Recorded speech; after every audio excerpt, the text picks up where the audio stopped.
श्रद्धा की कसौटी। एक साधु महाराज श्री रामायण जी की कथा सुनाते थे। उनकी कथा सुनकर लोग आनंद विभोर हो जाते थे। साधु महाराज का एक नियम था, प्रतिदिन वह कथा प्रारंभ करने से पहले हनुमान जी को कथा सुनने के लिए आमंत्रित करते थे। वह जहां पर कथा सुनाते थे वहां उन्होंने कथा के स्थान पर हनुमान जी को विराजने के लिए आसन के रूप में एक गद्दी भी रखी हुई थी। आइए हनुमंत जी विराजिए, यह कहकर हनुमान जी का आवाहन करते थे। उसके बाद 1 घंटा कथा सुनाते थे। एक महाशय प्रतिदिन राम कथा सुनने आते थे।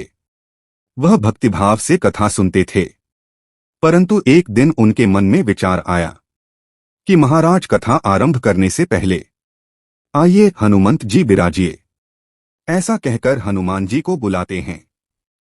तो क्या वास्तव में हनुमान जी यहाँ पर आते होंगे? एक दिन उन्होंने साधु महाराज से पूछ ही लिया, महाराज आप रामायण की कथा बहुत अच्छी सुनाते हैं, हमें बड़ा आनंद मिलता है, परंतु आप जो गद्दी प्रतिदिन हनुमान जी को देते हैं उस पर क्या हनुमान जी वास्तव में विराजमान होते हैं? साधु महाराज ने कहा, हाँ, यह मेरी श्रद्धा है। हनुमान जी का वचन है कि जहां रामकथा सुनाई और सुनी जाती है वहां हनुमान जी अवश्य पधारते हैं।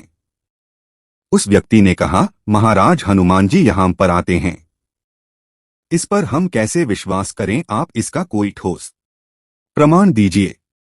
आपको यह प्रमाणित करके दिखाना चाहिए कि हनुमान जी आपकी कथा सुनने के लिए प्रतिदिन आते हैं।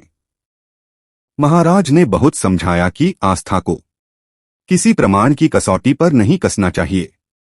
यह तो भक्त और भगवान के बीच का प्रेम रस है, व्यक्तिगत श्रद्धा का विषय है। आप कहो तो मैं प्रवचन करना बंद कर दूं अथवा आप कथा में आना छोड़ दो, परंतु वह व्यक्ति नहीं माना।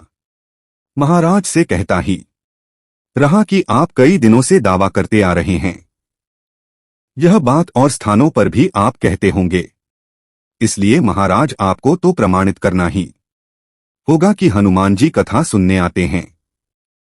इस तरह दोनों के बीच विवाद होता रहा। अंत में साधु महाराज ने कहा, हनुमान जी आते हैं अथवा नहीं इसका प्रमाण मैं कल आपको दूंगा। कल कथा प्रारंभ होने से पहले एक प्रयोग करेंगे।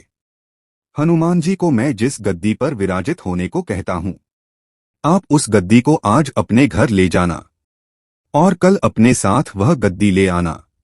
उसके बाद मैं गद्दी यहां रखूंगा।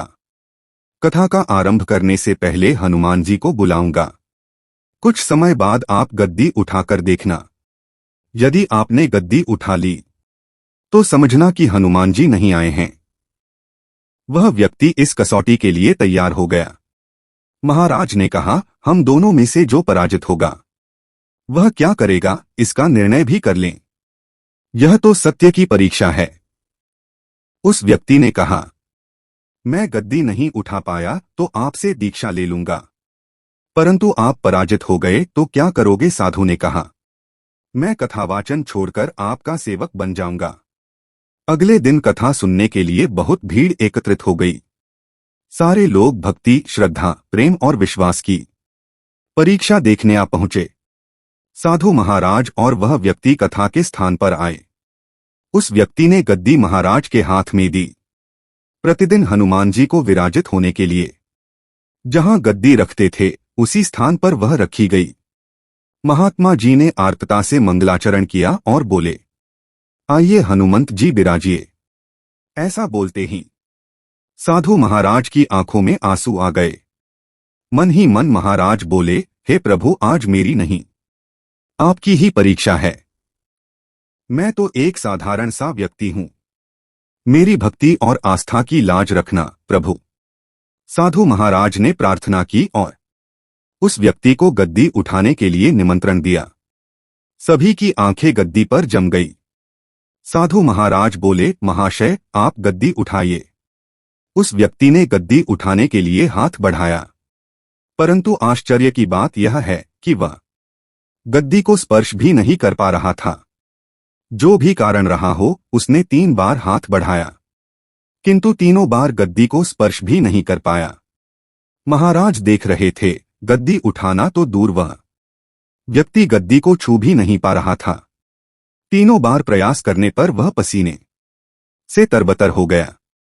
वह व्यक्ति समझ गया कि यह साक्षात हनुमान जी का ही चमत्कार है, और वह साधु महाराज के चरणों में गिर पड़ा और बोला, महाराज गद्दी उठाना तो दूर, पता नहीं ऐसा क्या हो रहा है कि मेरा हाथ भी गद्दी तक नहीं पहुंच पा रहा है।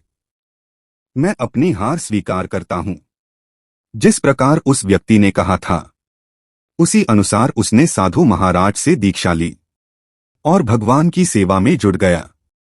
कहते हैं कि श्रद्धा और भक्ति के साथ की गई आराधना में बहुत शक्ति होती है। प्रभु की मूर्ति पाषाण की ही होती है, परंतु भक्त के भाव से उसमें प्राण प्रतिष्ठा होती है और स्वयं प्रभु उसमें विराजते हैं।